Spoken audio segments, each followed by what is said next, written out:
Merci. Donc, premièrement, merci beaucoup d'être venu ici en grand nombre. C'est vraiment le fun. À Québec.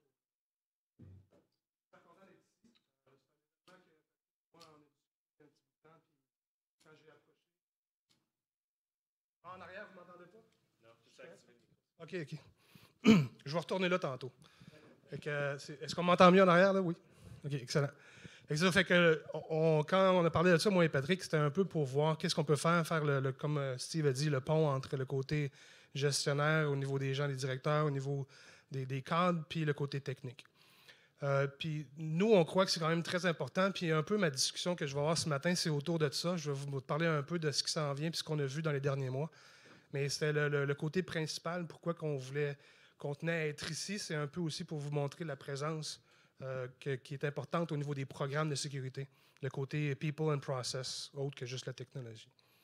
Donc, merci d'être ici en grand nombre. Puis sur ça, je vais commencer un petit peu ma discussion. Non, je vais regarder ça, je pense. Ça va aller mieux. Parce que j'ai tendance à bouger.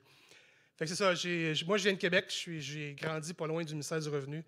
J'ai travaillé une dizaine d'années chez Microsoft côté déploiement. Puis après ça, j'ai fait une couple d'années chez VMware à Palo Alto. Donc, j'ai voyagé beaucoup, mais je suis du côté des endpoints depuis très longtemps. J'ai même eu une compagnie de pen testing avec, là, je ne suis pas sûr qu'il est ici, mais avec Yvan Fournier, que vous connaissez sûrement. Fait qu'on a fait ça pendant une couple d'années. Puis je me promène un peu partout, parler de sécurité au niveau des cadres puis des gestionnaires. Le disclaimer que j'ai, ah oui, puis c'est un peu ça aussi, comme Steve a dit tantôt, il switch de l'anglais au français. Ça va être un peu ça aussi avec moi. C'est ma deuxième présentation en 4 ans en français. Mais j'ai traduit, mais j'ai peut-être pas tout traduit, mais il y a des choses que CrowdStrike m'a demandé de garder côté légal en anglais. Fait que le disclaimer, c'est que ce que je vais vous jaser aujourd'hui, il y a beaucoup de statistiques, il y a beaucoup d'informations. Puis c'est des informations habituellement qu'on rend disponibles habituellement à nos clients, mais je voulais un peu jaser de ce qu'on voit sur le marché dans les derniers 6 mois, dans les derniers 12 mois. Puis je voulais aussi vous demander pourquoi. Fait que là, ce que je vais vous jaser de ça, puis les techniques qu'on va discuter aujourd'hui, c'est des choses que j'espère que vous ne retournerez pas de bord puis aller sur Google puis commencer à downloader des outils. Ce n'est pas ça le but du tout. C'est juste de vous informer sur qu'est-ce que les bad guys font, comment ils s'organisent, puis comment que nous, en tant que professionnels de la sécurité, on doit faire la même chose pour rester en avant d'eux autres. C'est un peu ça le but de la discussion. Donc, quand on parle au niveau des adversaires, des différents adversaires qu'il y a sur le marché, nous, on les catégorise en 3 différentes catégories. On a ceux-là qu'on appelle les États-nations, les nation-states. Donc, ça, c'est les groupes de hackers qui sont commandités par les différents gouvernements, qui sont endossés par le gouvernement, au niveau de la Russie, au niveau de la Corée du Nord, au niveau de la Chine, au niveau de l'Iran. Beaucoup, beaucoup. Puis ce type de hackers-là, c'est ceux-là qui vont aller souvent chercher de l'information. On appelle ça low and slow. Là. Ils sont là pour jouer la partie d'échecs. Ils sont là pour être là, puis ça se peut qu'ils prennent du temps avant que les gens dans l'organisation se rendent compte qu'ils soient là. On a aidé des clients au début de cette année où ils se sont rendus compte que le groupe de hackers qui était dans leur organisation était là depuis au-dessus de 12 mois. Puis ça a pris 1 semaine avant qu'on puisse voir qu'entre le temps qu'il a downloadé son payload puis exécuté son attaque, mais ça faisait déjà 12 mois qu'il était là. Donc les gens qui sont là au niveau de nation state, les gens qui sont là pour aller chercher, extirper de l'information, soit au niveau IP, soit au niveau juste d'aller faire des attaques pour empêcher une entité gouvernementale ou un pays à avoir quelque chose, sont souvent pas pressés. Je ne dis pas que c'est toujours le cas, mais ils sont très, très, très méthodiques. C'est pour ça qu'on les compare un peu à une partie d'échecs. Ils vont mettre les morceaux en place, rester en dessous du radar, puis après ça, ils vont déployer, puis lorsqu'ils déploient, c'est là que ça fait un gros boom. Après ça, les e-crime actors, c'est eux qui sont là un peu plus pour l'argent. Les gens qui sont là pour aller avoir un bénéfice financier. Soit faire du ransomware, soit faire du RAS, soit faire de l'extirpation au niveau financier. Mais ils ont un but, puis ça, c'est la grosse attaque rapide pour cripple, pour rendre les gens incapables de faire quelque chose. Barrer un poste, barrer un environnement, peu importe. Puis le dernier groupe, c'est les activistes. Les activistes, c'est ceux-là qui pensent faire quelque chose pour eux qui est juste. Hein, on a vu un exemple très récent au niveau du CyberOps de l'Inde. Je ne sais pas si vous avez suivi les nouvelles, mais il y avait un hashtag UpCanada qui était trending sur Twitter et sur LinkedIn dans les 3 dernières semaines. Donc, c'est des gens qui font quelque chose pour ce qu'eux considèrent une bonne cause, mais naturellement, on sait que ce n'est pas toujours pour les bonnes raisons. Puis c'est comme ça qu'on classifie ces 3 différents groupes de hackers-là. Donc, nous, on quantifie environ un peu plus de 220 groupes de hackers mondialement. Donc, on a une équipe d'intelligence, une équipe qui sait tout ce qu'ils font. Ils se promènent sur le dark web, deep web, ils font de la recherche, ils regardent ce qui se passe avec les groupes de hackers, ils essayent de trouver les patterns de ces groupes-là, comment ils attaquent, qu'est-ce qu'ils font. Puis après ça, on va quantifier les groupes de hackers, puis on va naturellement redistribuer l'information à nos clients. Fait que la première métrique, c'est le volume. Combien d'attaques qu'on voit lancées contre les endroits, naturellement, qu'on est capable d'avoir une visibilité, puis comment il y en a dans une année. Fait que ça, c'est la première métrique qu'on regarde. La deuxième, c'est la vitesse. À quelle vitesse le hacker va être capable de rentrer? Donc, entre l'attaque initiale puis faire un mouvement latéral. Puis je vais expliquer tantôt un peu par un exemple. Puis le dernier, c'est au niveau de la sophistication. Combien d'étapes, combien de points on a besoin pour rentrer dans notre attaque? Est-ce que c'est quelque chose d'aussi simple que de lancer un payload, de runner quelque chose sur GitHub avec un Mimikatz, puis on est fini? Ou si c'est 38 étapes, puis pour être capable de se rendre là, il faut que les étapes soient toutes exécutées avec succès. Donc, c'est vraiment les trois choses qu'on fait pour quantifier si un groupe de hackers est dangereux, puis c'est quoi l'impact qu'il peut avoir dans l'organisation. Donc, ce que je veux mentionner, puis un peu, c'est des statistiques qu'on retient. Du côté CrowdStrike, on est rendu avec un peu plus de 40 000 clients. Puis, dans ces catégories-là, ce qu'on a vu, c'est que dans en 2019 puis 2020, on a vu une accélération. Mais ce qui était peurant, c'est qu'en dans la dernière année et demie, cette accélération-là s'est encore accrue, encore plus, puis c'est du côté e-crime. Puis pourquoi le côté e-crime? C'est parce que le côté intelligence artificielle, automatisation des attaques, le ubiquitous attack qu'ils appellent, donc on est capable de mettre en place des choses qui vont s'exécuter automatiquement. Ils vont y aller, puis ils vont faire du pray and spray.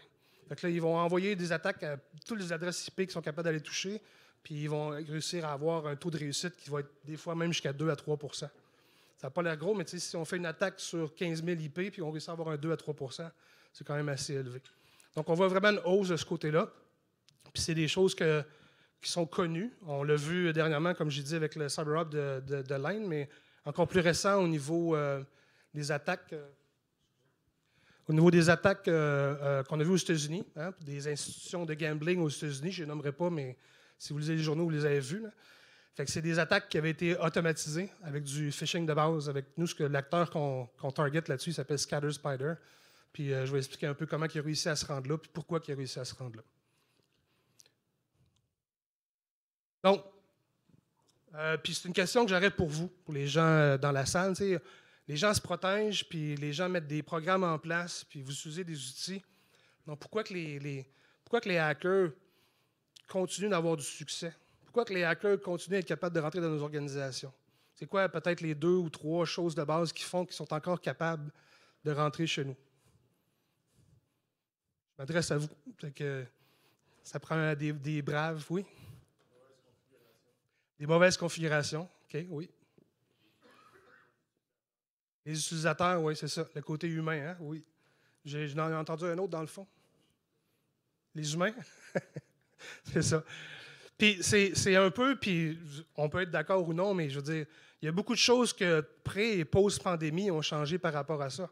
Si vous avez été chanceux, quand la pandémie est arrivée, vous avez réussi à vous retourner de bord assez vite, puis vous avez été capable de mettre des choses en place pour donner accès à les ressources de votre environnement à distance. Right? Mais ce n'est pas tout le monde qui a eu le temps de faire leur due diligence, là, qui a le temps de vraiment regarder partout toutes les empreintes puis de dire ben ma fenêtre d'exposition a passé de ça à ça, puis je contrôle tous les points d'entrée et tous les points de sortie, puis les interventions humaines sont aussi toutes contrôlées de l'extérieur. C'est pas tout le monde qui a réussi à faire ça. Si vous avez été capable de faire ça, vous êtes dans la minorité, certains qui ont réussi à faire ça, parce qu'il y a plusieurs gens qui ont dû, je dirais, balancer le côté « je donne accès » et le côté « sécurité ». Fait qu'une des choses qu'on voit, puis je vais demander un vote à main levée, mais si vous ne vous sentez pas à l'aise, vous n'êtes pas obligé de répondre. On voit aussi une grosse augmentation des hackers qui vont utiliser les outils qui sont directement dans l'OS, autant au niveau Linux, Mac que Windows. C'est pas juste Windows. Là. Oui, Windows a une grosse part du marché, mais c'est pas juste Windows, autant au niveau Linux que Mac. Fait que de votre côté, dans vos organisations, qui sont ceux qui ont des méthodes en place pour contrôler lorsqu'un outil administratif est utilisé dans un OS? Une personne? Donc, ce que je veux dire, c'est vous avez des machines dans votre environnement, serveur Linux, serveur Mac, serveur au niveau de Windows, puis il y a quelqu'un qui va ouvrir une fenêtre de commande, il va lancer une commande PowerShell, vous êtes capable de l'avoir. Donc, l'utilisateur est un utilisateur valide, mais il utilise un outil qui peut potentiellement être utilisé de façon malicieuse.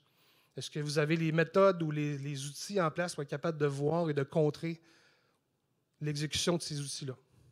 Donc oui, donc il y en a peut-être plus qu'un, il y en a peut-être un, deux, trois, mais c'est encore aujourd'hui, puis on est rendu en 2023, là, plusieurs organisations ne contrôlent pas les outils d'administration de leur environnement, de leur machine. C'est quelque chose qu'on devrait être capable de voir. C'est pas parce qu'un utilisateur est correct du jour au lendemain, il peut se décider de ne pas être correct, puis là, de faire quelque chose avec des outils d'administration qu'il ne devrait pas faire. On doit être capable de le voir. La première étape, c'est avoir la visibilité. Puis plusieurs organisations aujourd'hui sont rendues avec cette visibilité-là, ce qui est très bien.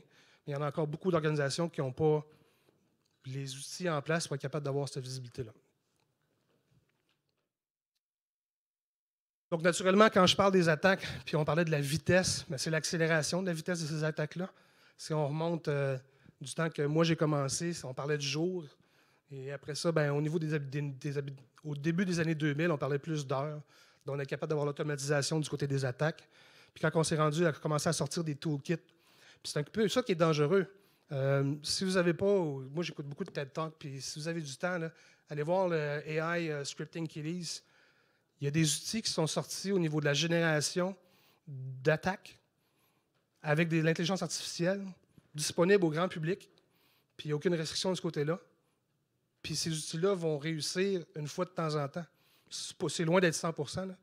Mais l'exemple, c'est que quelqu'un va aller sur ce chat-là, qui est en partie fait sur du chat GPT, puis il va demander, j'ai ce type de serveur-là, avec cette adresse IP-là, bâtis-moi une attaque. Trouve-moi la vulnérabilité et bâtis-moi une attaque. Puis une fois de temps en temps, ça va réussir. C'est ça qui commence à être épeurant, c'est la facilité à ces mauvaises personnes-là d'accéder à des outils sans comprendre des fois ce qu'ils font. Je ne parle pas de tous les groupes de hackers, mais il y en a plusieurs qui ne comprennent pas ce qu'ils font, puis ils vont faire des attaques, puis ils vont naturellement arriver à des choses qui ne devraient pas arriver.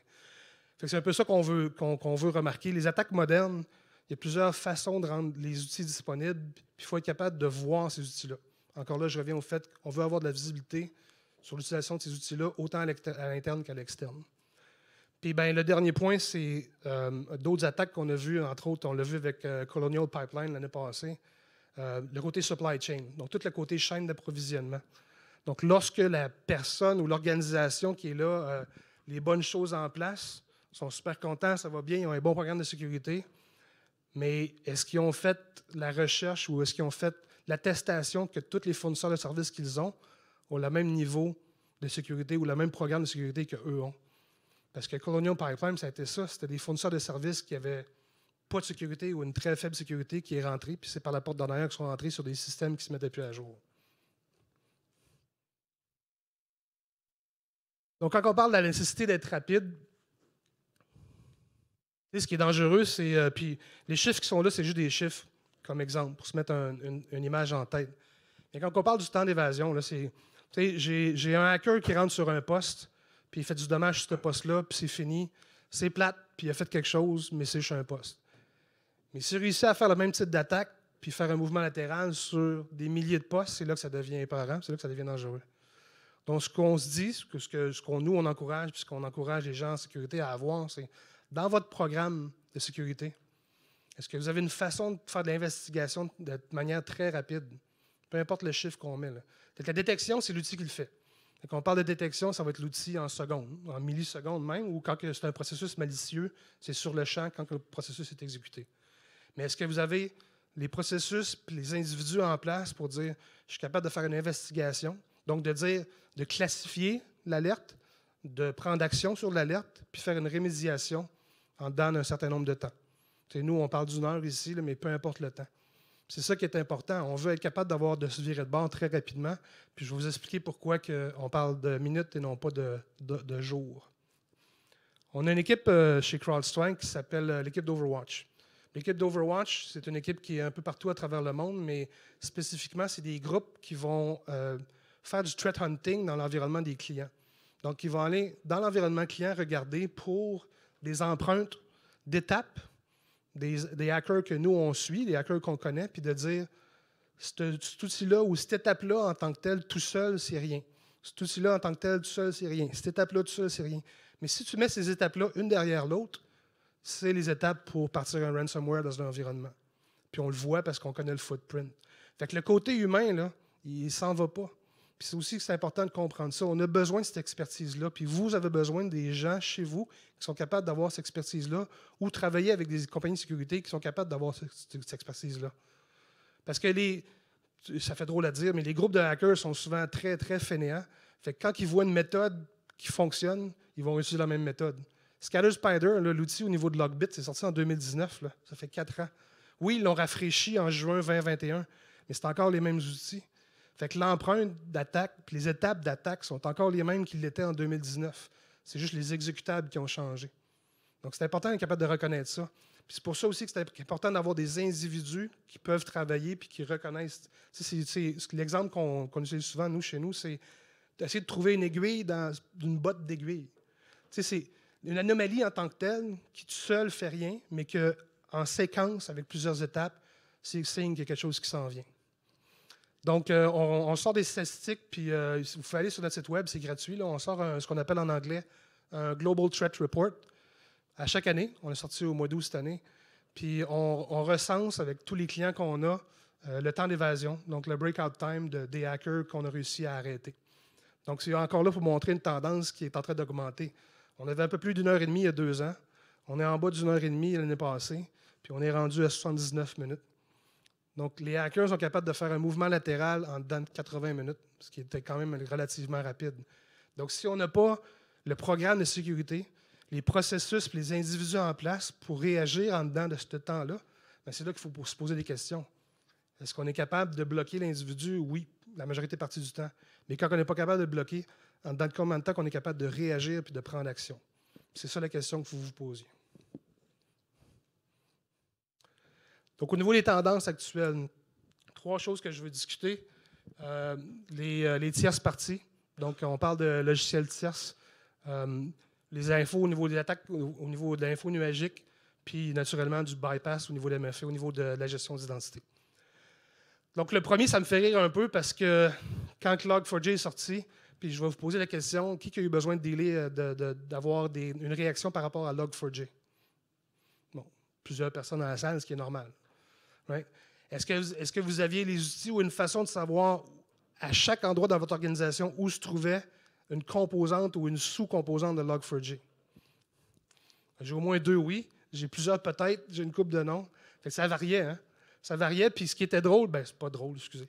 Ce qui était bizarre à voir, c'est que les manufacturiers n'ont pas immédiatement avoué qu'il y avait des composantes de Log4j dans leur logiciel. Ou quand ils vous l'avouaient, ils disaient on n'a pas de patch, puis on n'aura pas de patch pour les 3 prochains mois. Puis ça, on a eu plusieurs de ça. Et écoutez, j'ai travaillé chez VMware, puis je venais de là, puis eux autres, ça a pris plusieurs semaines avant qu'ils sortent la patch. Fait que c'est quelque chose qui peut être potentiellement dangereux. Mais le prochain Log4j qui va s'en venir, il va peut-être être encore plus gros que ça.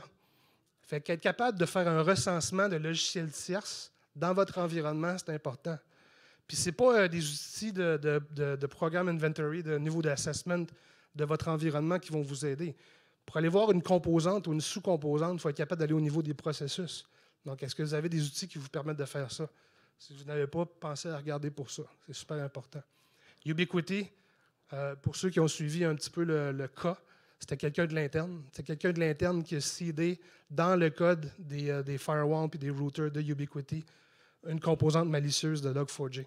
Ce gars-là est en prison aujourd'hui, là, mais ça a quand même sorti. Puis Ubiquiti, ceux qui en utilisent, moi j'en utilisais, je n'utilise plus, mais j'en utilisais à la maison.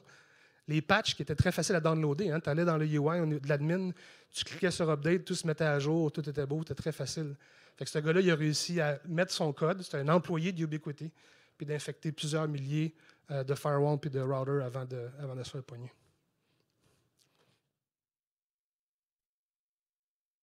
Donc, la prochaine chose que je veux parler, puis je n'ai parlé au niveau des tendances, c'est l'identité.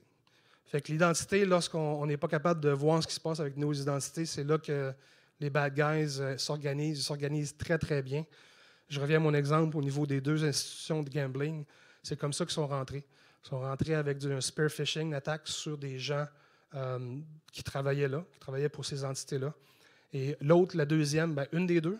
Puis la deuxième, ça a été aussi simple que compromettre de l'information au niveau d'une personne qui avait des droits d'admin, d'appeler Helpdesk, puis de réussir à convaincre le Helpdesk de faire un reset de mot de passe.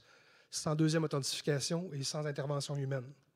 Ce qui ne devrait jamais arriver, surtout pas avec une entité comme ça que vous connaissez, puis ça en est quasiment drôle quand tu lis comment est-ce que c'est arrivé, là. C'est vraiment l'usurpation du côté humain puis l'abus de confiance qui a fait que cette attaque-là réussit. Parce qu'en arrière, tous les outils de sécurité étaient là, mais il n'y avait aucun contrôle sur comment une identité valide peut être utilisée dans leur environnement. Donc, c'est un peu ça que je veux que tout le monde garde à l'esprit. C'est ce qui était d'actualité il y a peut-être 4 à 5 ans, où que les attaques commençaient tout le temps à la porte. Donc, l'accès initial, faire de la découverte, faire du recon, aller faire de l'élévation de privilèges, puis après ça, se rendre jusqu'aux identifiants. Ce côté-là, il n'est plus autant utilisé. Je ne dis pas qu'il ne l'est pas, mais il n'est plus autant. Donc, les gens commencent beaucoup plus au niveau de l'identifiant. Fait que les TA, c'est les attaques, les techniques du MITRE Framework. Là. Fait que les gens commencent beaucoup au niveau de l'accès à l'identifiant. Donc, si on n'a aucun outil pour voir comment un identifiant est utilisé, comment un compte est utilisé de façon valide, il y a un danger beaucoup plus élevé. C'est un peu ça qu'on veut rendre les organisations conscientes. Comment que vous surveillez l'utilisation valide de vos identités. Puis là, je ne parle pas du journey du Zero Trust. Là. Ça, c'est une autre discussion complètement. Ce que je parle au niveau de l'utilisation valide des identités, c'est une infime partie du Zero Trust Journey, de la migration vers un environnement 100% Zero Trust. Parce qu'on a vu, encore là, ça c'est le MITRE Framework, puis c'est pas nous qui a sorti ça, c'est Gartner qui a sorti ça au début de l'année, que 80% des brèches au niveau de l'Amérique du Nord utilisaient des comptes valides.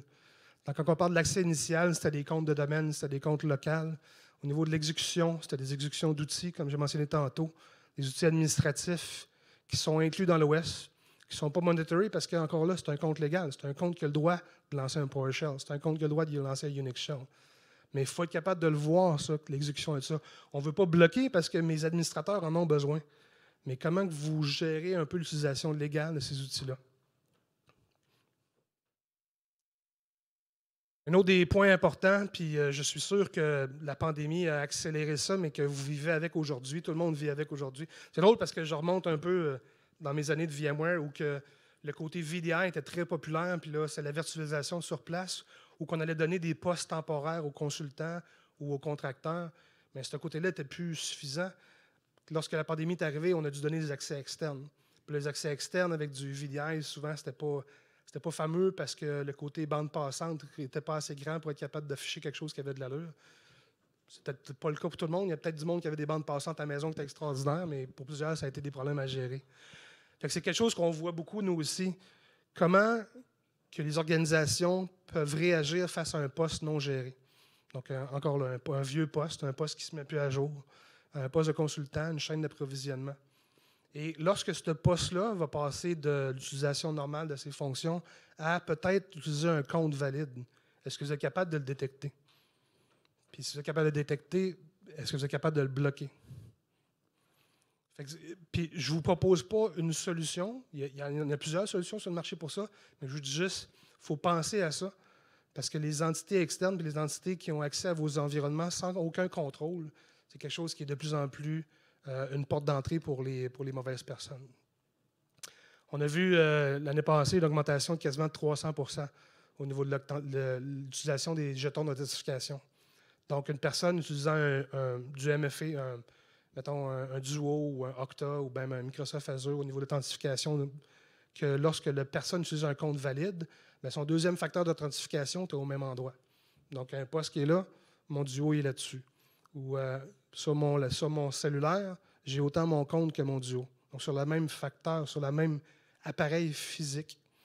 Donc, si la personne réussit à extirper, voler ou avoir accès à ça, bien là, il est rendu déjà au niveau du mouvement latéral parce qu'il a réussi à avoir l'accès à un compte valide puis rentrer. Ou un autre exemple qu'on a eu, c'est un groupe de hackers de Bitwise Spider. Puis, oui, j'ai oublié de le mentionner, mais si jamais j'utilise beaucoup de noms d'acronymes là, chez CrowdStrike, là, on a une équipe graphiste qui a bien du temps et bien du fun. Ils mettent des petits bonhommes au niveau des groupes de hackers qu'on suit, puis ils leur donnent tout un nom. Fait que, puis vous pouvez aller sur notre site, là, c'est adversary.crowdstrike.com, c'est gratuit. Vous allez voir, là, on associe toujours la campagne ou les mauvaises choses qui se passent avec eux, avec un nom d'acteur. Il faut même voir, mettons, pour nous, Bitwise Spider, ça veut dire, c'est le groupe russe qui a parti Logbit. Ou au niveau de Pinchy Spider, c'est le groupe qui a parti Revo, puis qui utilise ça. Fait que ça, tout ça, vous pouvez y accéder, c'est gratuit. Mais pourquoi je dis ça? Ben, c'est ça, c'est que ces groupes-là, ces groupes de hackers-là, utilisent de plus en plus du MFA bypass, du Kerberos hosting. Ils sont capables de passer par-dessus le jeton d'authentification. Puis lorsqu'on n'a pas une séparation de ces entrées-là, de ces entités-là, c'est là que ça peut devenir facile de bypasser un compte valide. Quelques groupes qui sont devenus très, très connus rapidement avec du ransomware. Au niveau de Sleepy Spider, c'est ce groupe-là qui vise... Sleepy Spider est spécial parce qu'il vise plusieurs entités. C'est surtout aux États-Unis, c'est moins ici. Là. Mais au niveau des manufs, au niveau des producteurs de logiciels. Dernièrement, au mois de septembre et octobre, ils ont lancé des grosses campagnes d'attaque contre Amazon et Google. Puis c'était pour aller attaquer les employés de ces endroits-là. Puis naturellement, ces endroits-là, ils ont réussi à se protéger. Mais ça a fait des nouvelles parce qu'il y a certains employés qui sont tombés sur le panneau au niveau du phishing puis qui sont fait avoir. Puis encore là, ça, c'était 100% automatisé avec l'intelligence artificielle. Donc, c'est quelque chose qui ressort beaucoup. Puis Spider, j'en ai parlé tantôt, c'est le groupe qui est allé infecter les deux compagnies de gambling aux États-Unis puis qui sont réussi à rentrer relativement facilement avec peu de technologie en exploitant le côté humain. Puis les slides vont être disponibles en passant. Excusez, je sais que c'est petit, là, je pensais avoir un écran plus grand, là, mais je mets les étapes de l'attaque. Encore là, je vous dis, à ne pas utiliser chez vous, mais si vous voulez au moins un peu faire le côté éducatif puis à vous renseigner sur qu'est-ce que ça peut faire, ça aide. L'autre côté qu'on trouve assez, je dirais, assez dangereux, c'est le côté publicité, ou que les access brokers, pour ceux qui ne connaissent pas les access brokers, c'est des groupes de hackers qui vont se spécialiser à vendre des entités valides ou à se rendre à une certaine étape d'une attaque et la rendre publique sur le dark web. Donc, de dire, j'ai réussi à aller chercher tel type d'exploitation sur tel type de serveur, je la vends pour 0,3 Bitcoin. Fait que ce type de publicité-là, c'est souvent relié à des événements au niveau de la vie de tous les jours. T'sais, le Black Friday au niveau de novembre a eu un spike énorme là-dessus parce que c'était des attaques de spear phishing aux États-Unis. Fait que ils ont pris du monde, là, ça a été assez incroyable. Au niveau des achats de Noël aussi, c'est quelque chose qui a été assez gros au niveau de ces attaques-là. Donc, les hackers vont engager des compagnies de cyberpublicité, puis ils vont les aider à crafter des emails de spear phishing, puis ça va paraître super réel là, lorsqu'on le reçoit. Puis c'est très dur à détecter. Donc, ce côté-là, pour nous, en tout cas, ce que nous, on suggère, c'est vraiment de l'éducation au niveau de vos utilisateurs. Parce que ça va être des attaques souvent dans des périodes où que l'utilisateur veut profiter d'un rabais incroyable au Black Friday, ou il veut acheter quelque chose puis il veut l'avoir avant Noël. Fait que le côté humain va être vraiment abusé. Il faut faire attention à ça. Fait que c'est un programme de sécurité au niveau de vos utilisateurs. Éduquez vos utilisateurs à dire si c'est trop beau pour être vrai, c'est parce que ça l'est. Faites attention sur quoi vous cliquez. Right? Une des plus, je dirais, une des attaques qui a fait le plus mal cette année au niveau de Pinchy Spider, c'est le groupe que je parlais qui ont inventé Revel. Ils sont allés chercher un access broker puis qui ont réussi à rendre disponible un compte de domaine admin dans une institution financière américaine. C'est pas celle-là qui a fait faillite en Californie, là, mais c'est un autre qu'on a aidé cet été. Et ils ont réussi à revendre en dedans de quelques jours l'accès sur des forums russes connus. Là. Donc, cet accès-là, ces access brokers-là se spécialisent dans l'extirpation de domaines de jetons valides. Donc, il y a des solutions aussi que vous pouvez aller voir pour faire du Dark Web, Deep Web Inspection.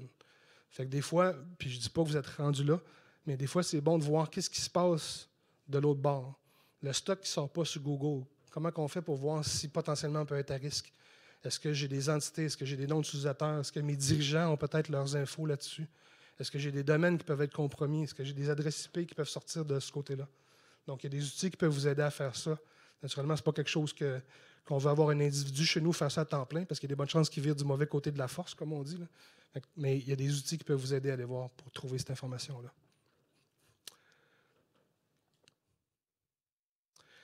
Après ça, ben, l'autre qui est très connu, Bitwise Spider, c'est eux autres qui ont parti les outils de Lockbit, puis Lockbit 2.0, puis Steelbit. Steelbit qui est sorti l'année passée pour faire de l'extirpation d'informations. C'est un groupe qui ont fait beaucoup d'attaques au niveau des abus, au niveau du spear phishing dans les portails Microsoft. Donc, ils envoyaient un email qui ressemblait à quelque chose de vraiment valide, puis l'utilisateur cliquait, pensait être redirigé vers un portail Microsoft, puis naturellement, c'est avec une page qui était usurpée par eux. Puis après ça, il était capable d'aller voir puis obtenir un nom d'usager et un mot de passe dans le portail de Microsoft. Puis une fois rendu là, ben, ils sont capables de faire on appelle le lateral movement, du mouvement latéral, puis d'aller chercher quelque chose qui est exposé à l'organisation. Dans ce cas-là, c'était des sessions RDP qui étaient ouvertes vers grand public sans authentification forte. Puis j'espère que vous n'avez pas ça. Si vous avez ça, ben, mettez en place au moins une deuxième authentification. Il n'y a rien qui devrait être en RDP directement sur Internet sans avoir une authentification forte de plus que juste un username password. Right? C'est le bon sens, right? Je vois les gens dire oui, ben oui, mais il y en a encore. Il y en a encore parce que ce monde-là, ils font des millions par année. Quand on parle des campagnes au niveau qui ont été exécutées, au niveau de ransomware, ben c'est Lockbit et de loin. Puis Lockbit est rendu même disponible, quand je parlais d'outils d'intelligence artificielle, là, Lockbit est leveragé à travers ChatGPT. Fait qu'il y a des groupes de hackers qui s'en servent pour automatiser leurs attaques. Donc, naturellement, Lockbit, ça a une empreinte très précise au niveau de comment ça attaque, c'est quoi les processus utilisés. Donc, les outils que vous avez, ou en tout cas, si vous n'avez pas, vous pouvez mettre en place des outils qui vont vous permettre de voir l'utilisation de ces outils-là. Donc, ça se bloque, puis c'est pas si difficile que ça à bloquer, mais c'est juste pour vous montrer que dans les 40 plus 1000 clients qu'on a eus, c'est de loin l'attaque de ransomware qui ressort le plus souvent.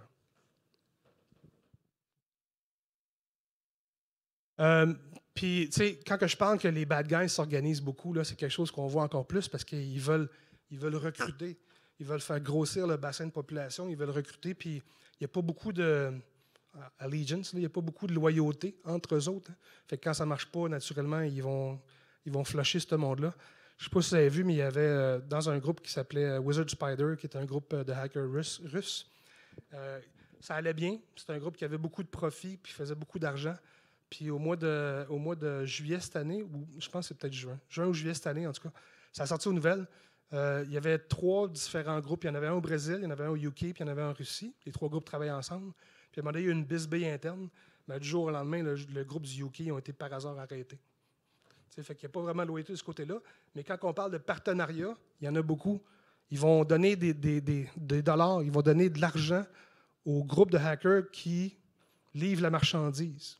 Quand on parle de RAS, là, je fais une attaque puis je me rends jusqu'à un certain point. Right? Mais si les gens publicisent sur leur forum, eux autres, des attaques, ben là, ils vont leur donner une cote. Lorsqu'ils réussissent à vendre, ils vont prendre un pourcentage là-dessus, ils vont donner de l'argent. Fait que, ce monde-là, ça marche, puis c'est coin-driven. Au niveau de l'argent, ils vont se motiver. Puis là, ils se ramassent avec des groupes VIP. Il y a un groupe VIP, puis quand tu réussis à extirper plus qu'un certain nombre de dollars au niveau les attaques de RAS que tu fais, bien, ils vont donner accès à des outils supplémentaires. Ils ont même des lignes de support technique. Fait qu'ils sont assez organisés de ce côté-là. Là, je vais passer par-dessus ces petits un peu, mais vous allez l'avoir dans les slides. Là. Je faisais juste le chemin de l'attaque au complet, du début à la fin, avec les outils qui avaient été utilisés. Fait que vous allez pouvoir le voir quand vous avez la présentation. C'est trop petit présentement. Fait que le dernier, je voulais parler un peu, c'est au niveau du secteur académique. Au niveau du secteur académique, il y a aussi beaucoup d'attaques du côté ransomware. Vice Spider, c'est un groupe qui est très, très connu là-dessus. Puis ça revient à la base. C'est des outils qui sont dans la machine, dans le serveur. NTDS utile, c'est quelque chose que plusieurs d'entre nous utilisent, connaissent. Mais est-ce qu'on est capable de détecter lorsque c'est lancé? Puis c'est lancé par un compte qui est valide, parce que ça prend quand même des droits d'admin pour être capable de lancer ça en command prompt. C'est quelque chose qui est valide, puis est-ce qu'on le voit? Puis si on n'est pas capable de le voir, bien, qu'est-ce qu'on va faire? Bien, on va se faire avoir. Fait que NTDS utile, c'est quelque chose que, en tant que tel, est permis. Mais quand on l'utilise à travers l'outil au niveau de Red Alert Locker, bien, il y a 6 étapes en ligne qui sont recensées. Fait que là, on peut, lorsque vous avez les outils en place, il faut dire, OK, ben, je sais que c'est un TDS utile, mais qui va aller chercher dans ce répertoire-là, qui va domper ces fichiers-là, puis ça va se faire en millisecondes. Fait que si on a un outil en place capable de le détecter, ben, on va être capable de le bloquer. Parce qu'un TDS utile en tant que tel a été capable d'être roulé, ça veut dire que ça a été fait avec un compte qui était valide. Right? C'est les étapes en tant que telles qui sont importantes. Et donc, c'est ça. Pour finir, c'est des choses qu'on voit. Il y a une nouvelle race de cyber criminals, là, des hackers. Ils s'organisent beaucoup. Ils vont nous targeter. Puis, lorsqu'on se fait interroger, Patrick, moi, puis les autres gars de mon équipe, si on se fait dire, est-ce que ça cible particulièrement le Canada ou le Québec, il n'y a plus de limite, là. Ils vont aller chercher des monsieur, madame, tout le monde chez eux pour aller chercher 6-7 postes. Puis ils le font parce qu'ils automatisent leurs attaques. Fait que l'effort n'est pas là. Puis le taux de réussite est quand même assez élevé pour eux. Quand on a un taux de réussite de 2 à 3 sur une attaque de 10 milliers de postes, c'est quand même un haut taux de réussite. Donc, ils vont targeter tout le monde. Puis on ne peut plus dire c'est géographiquement limité à des endroits. Ils attaquent vraiment puis ils ciblent vraiment tout le monde. Ça, c'est d'autres statistiques. Puis encore là, c'est un peu petit, fait que c'est un petit peu plus dire, mais tout ça pour dire qu'au niveau de l'augmentation des identités, puis ça revient à la statistique de Gartner que je vous ai montré tantôt. On parle d'au-dessus de 80 des attaques qui sont sur les attaques avec des identifiants valides. C'est qu'il faut être capable de voir. Donc, la première étape, c'est d'avoir de la visibilité. Si on n'a pas de visibilité, vous ne le saurez pas. Ça a l'air bête de dire ça, ça a l'air très simple de dire ça, mais c'est ça. Est-ce qu'on est capable de voir ce qui se passe dans l'environnement? Quand je reviens à mon exemple de la compagnie qu'on a aidée dans l'Ouest, ils ont été quasiment 1 an sans le voir, puis une fois que le payload était droppé puis que l'attaque a été exécutée, dans une semaine, il y avait plusieurs postes de compromis. Si vous avez déjà les outils de base en place, on appelle ça des building blocks en anglais, là, on bâtit une maison. Là. Fait que naturellement, ça vous prend un antivirus solide au niveau Next Generation qui n'est pas basé sur des signatures. Ça vous prend un EDR en place. Mais une fois que la base est là, qu'est-ce que vous devriez regarder d'autre? Vous devriez regarder comment vos identités sont utilisées. Vos identités valides. Naturellement, les identités qui ne sont pas valides vont être bloquées. Du brute force hacking ou du password spraying, tout le monde va être capable de bloquer ça, en tout cas, j'espère. Mais c'est comment les identités valides sont utilisées chez vous. Êtes-vous capable de dire, Patrick, c'est mon admin de mon environnement, mais il n'y a aucune raison pour lui d'être sur un serveur des finances la fin de semaine après 10 heures. On est-tu capable de voir ça? Si vous n'êtes pas capable de voir ça, allez chercher la visibilité pour ça. Il faut être capable de voir comment nos identités valides sont utilisées de façon hors norme. Les postes de travail au niveau de l'info nuagique, c'est la présence. Est-ce que vous connaissez votre surface externe? Est-ce que vous savez à quel endroit vous pouvez être exposé en tout temps? Puis être capable d'avoir des outils au niveau de la gestion de la surface externe, c'est quelque chose qui est relativement nouveau, là, qui a moins de 5 ans. Fait que plusieurs organisations ne commencent pas encore à regarder ça. Puis si vous avez un environnement qui est très contrôlé, puis vous savez combien de machines vous avez, ce n'est pas nécessairement quelque chose d'aussi grave. Mais les environnements qui sont très distribués au niveau géographiquement, que vous avez plusieurs régions, vous avez des développeurs en région, ça c'est souvent les pires. Ils vont se mettre des machines en place, ils vont se mettre des serveurs, ils ne savent pas c'est quoi la sécurité. Puis là, vous ramassez que vous avez une porte d'exposition avec un serveur Apache ou un serveur AES directement sur Internet, puis vous n'étiez pas au courant. On le voit, malheureusement, on le voit encore aujourd'hui. Apprenez à connaître vos adversaires. Est-ce que vous avez des gens qui font du feed intel chez vous? Est-ce que vous avez une façon de vous rester à jour sur le côté intelligence? Qu'est-ce qui se passe? C'est quoi les dernières menaces? Quand les gens, des fois, nous appellent et disent ce qui est arrivé à l'institution de gambling aux États-Unis, est-ce que ça peut m'arriver à moi? Est-ce que vous avez des outils en place pour être capable de dire voici l'attaque qu'ils ont faite, voici comment ils ont procédé? Donc, si je me retourne dans mon parc à moi, ça équivaut à ça. Donc, ça aussi, c'est important de savoir ça, mais ça vient par la suite. Puis après, testez et mettez en pratique. Donc, c'est une des choses qui est difficile, puis je sais que souvent, c'est même tabou d'en parler, mais des pratiques au niveau du spear phishing dans votre environnement pour vos utilisateurs, il faut qu'il y en ait. Il faut qu'il y en ait, puis quand ils se font pogner, il faut trouver une façon positive de leur dire que ce qu'ils ont fait, il ne faudrait pas qu'ils le fassent la prochaine fois. C'est pas comme gérer des ados qu'on pourrait leur taper sur la tête, là, mais il faut vraiment que vos utilisateurs, parce que c'est vu très négativement. Hein. L'utilisateur ne passe pas un test de sécurité. Il y a quelque chose qui arrive négativement, il y a une conséquence, son boss est appelé, il est en baptême, puis là, ça ne regarde pas bien. Mais une pratique de sécurité qui est proactive, vous êtes capable de trouver une façon positive de faire ça. Puis plus vous allez en faire, plus votre programme de sécurité au niveau individu va être bon. Chez CrowdStrike, puis oui, on est une compagnie de sécurité, là, mais ça arrive souvent plus qu'une fois par mois. Donc, on a entre 15 et 20 par année. Un exercice qui va arriver, puis c'est différent, puis on a des équipes qui sont en charge de ça. Puis, on est une compagnie de sécurité, là, puis on a encore des individus qui se font avoir. Fait qu'on veut être capable d'avoir une pratique en place, de dire, ben voici ce qui est arrivé, on l'a testé, c'est pas bon pour nous autres, mais voici comment on peut y remédier. Puis des fois, ça va être aussi simple de dire, ben c'est pas positif, mais écoute, il va falloir que tu aies écouté un cours sur la gestion des utilisateurs ou il va falloir que tu aies écouté un cours sur pas cliquer sur tel lien. Tu sais, des fois, ça peut paraître bête, mais il faut trouver une façon de dire à nos utilisateurs, il faut procéder différemment. Parce que ce bagage-là, ils vont probablement l'apporter chez eux. Puis l'espoir, c'est que ces utilisateurs-là vont dire aussi à leur entourage, tu sais, les monsieur, madame, tout le monde. Là. Fait qu'on veut avoir ça en place. Fait que c'était ça un peu pour moi. Hey, c'est pas pire, il me reste 3 minutes. Steve, je suis pas pire, hein, 3 minutes? Ah oui? Ah ben, je vais ouvrir le plancher aux questions parce que de mon côté, je vais arrêter ça là. Parce que le côté des attaques, la cible d'attaque, c'est trop petit. Oui, Steve. CrowdStrike a entrepris des discussions avec Record the Future, avec Microsoft, pour une identification des acteurs de menace, parce que présentement, on a 3 références différentes avec 3 noms différents souvent pour la même gang de bandits. Donc, excellente question. Les gens derrière, vous avez entendu. Donc, c'est vraiment trois approches différentes. Puis, je peux vous dire que nous, présentement, notre source d'Intel, elle a 12 ans de bagages et 12 ans d'information. Puis, ce n'est pas quelque chose qu'on va partager. Donc, je vais être très honnête avec vous. C'est quelque chose qui est assez propriétaire puis qu'on est des leaders sur le marché là-dessus. Recorded Future, on se bute à eux autres à tous les jours. Bien, pas tous les jours, mais très souvent. Puis, malheureusement, ce n'est pas quelque chose qu'on va partager. Non. Mais si vous avez besoin de faire une corrélation entre comment Microsoft appelle ce gars-là, puis comment Recorded Future l'appelle, puis comment CrowdStrike l'appelle, ça, on peut aider.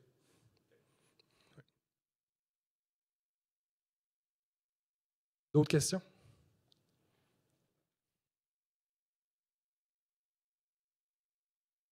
Non?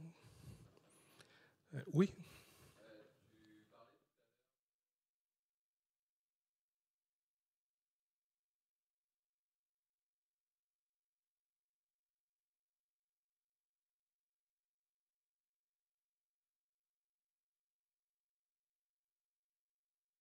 Oui, puis justement, nous, on l'utilise beaucoup, même nos équipes à l'interne l'utilisent.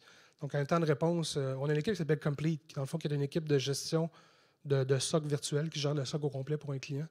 Puis leur indicateur de performance est basé exactement là-dessus. C'est pas juste la rémédiation, mais le temps de réponse. Fait que, si on a un zero day ou c'est quelque chose qui rentre puis qui n'est pas répondu en dans 6 minutes, pour nous, on est en violation de nos politiques. Okay, puis ces chiffres-là ne sortent pas du hasard, là, sortent de l'équipe d'Overwatch qui dit qu'en général, les hackers les plus rapides, entre autres Panda Bear qui vient de la Russie, c'est du temps d'infiltration qui est environ de 8 à 9 minutes. Okay? Fait que c'est extrêmement rapide. Puis je dirais que c'est peut-être pas toutes les organisations qui sont capables de se virer de bord aussi vite que ça. Puis peu importe le chiffre que vous décidez, le but, c'est d'améliorer ce temps de réponse-là. Le temps d'investigation. Pas juste le temps de réponse, mais le temps d'investigation. Oui.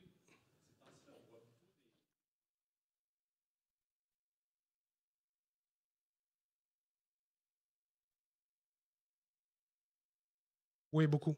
Beaucoup. Les codes QR, oui, parce que c'est la facilité d'utilisation. Puis malheureusement, encore là, on retourne à l'utilisateur de dire fais pas ça. T'sais, parce que je ne peux pas bloquer quelqu'un d'utiliser son téléphone et sa caméra.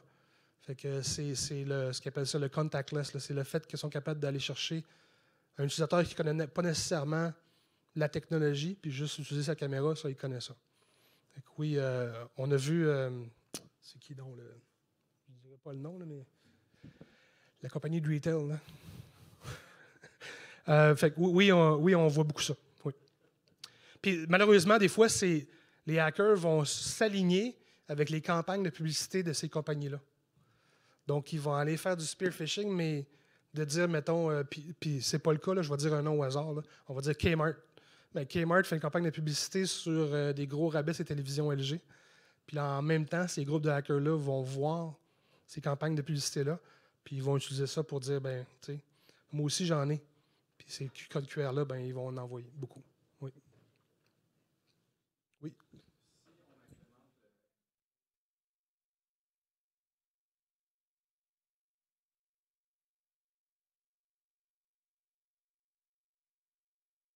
Excellente question. Donc, la question, c'est si on implémente du MFA, de quel pourcentage qu'on peut le réduire. Je n'ai pas de statistique absolue, mais on parle de la majorité. On va aller chercher un 95 et plus de réduction. Ouais, puis l'exemple que je donnais tantôt qu'il faut faire attention, c'est lorsque le MFA va être sur le même poste que ton poste d'identification. C'est là aussi que tu vas diminuer ton pourcentage. Parce que, comme je disais, si c'est un vol de poste puis que le poste a été débarré, faire du brute force hacking sur un poste qui est offline, là, c'est pas compliqué. Là. Je faisais ça en 90, c'est pas super difficile. Ça te prend du temps puis tu es offline. Mais si tu es offline puis tu es capable de débarrer le poste, après ça, quand tu le rentres sur Internet, ben, tu as accès à son MFA. Puis si son MFA est dans l'écran de la machine que tu as extirpée, ben, tu n'as plus vraiment de deuxième facteur. Donc, le deuxième facteur doit être sur un périphérique différent de la partie où tu dois t'authentifier.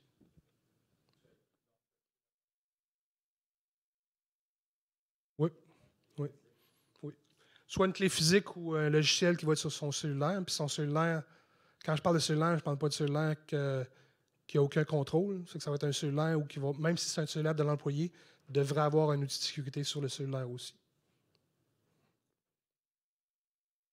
Oui.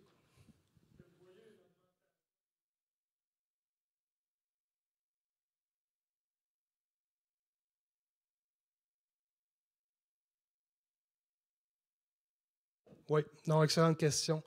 De ce côté-là, moi, je connais pas on n'a pas de statistiques. Puis au niveau de l'équipe d'intelligence, je pourrais peut-être revenir à Patrick, mais je n'ai pas ce genre de statistiques-là.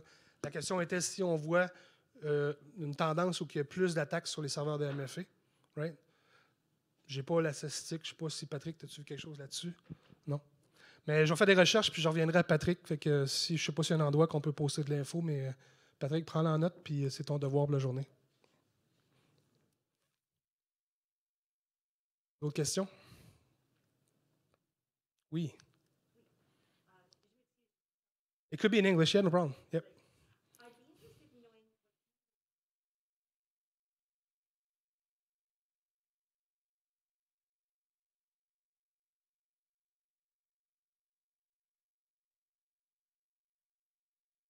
Oh, sorry, let me make sure I understand the question. You're looking for correlation between. Yep.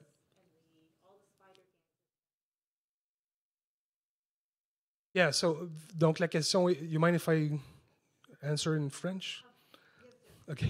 Donc la question étant, est-ce qu'on voit une corrélation entre les outils d'extirpation d'informations, les stealers, là, les stealbits, puis les logbits, et ainsi de suite, et les acteurs, les criminels?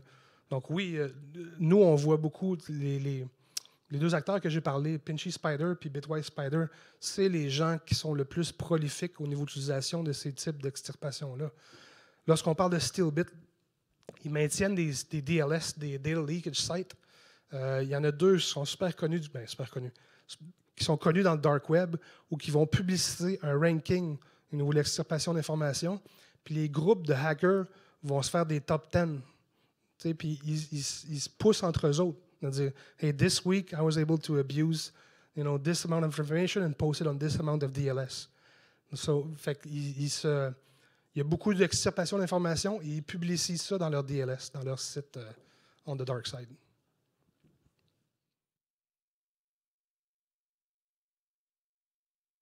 Dernière question, c'est beau? Oui, une dernière.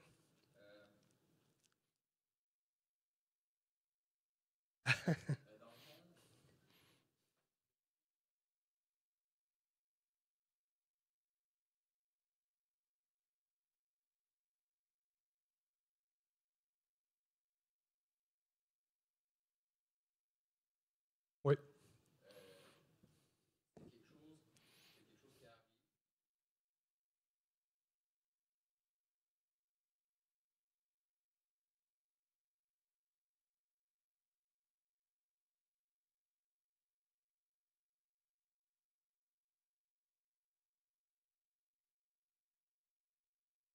Oui.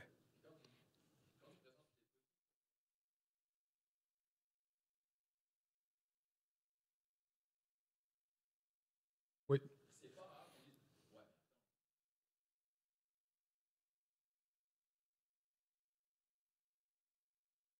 OK. Et la question étant?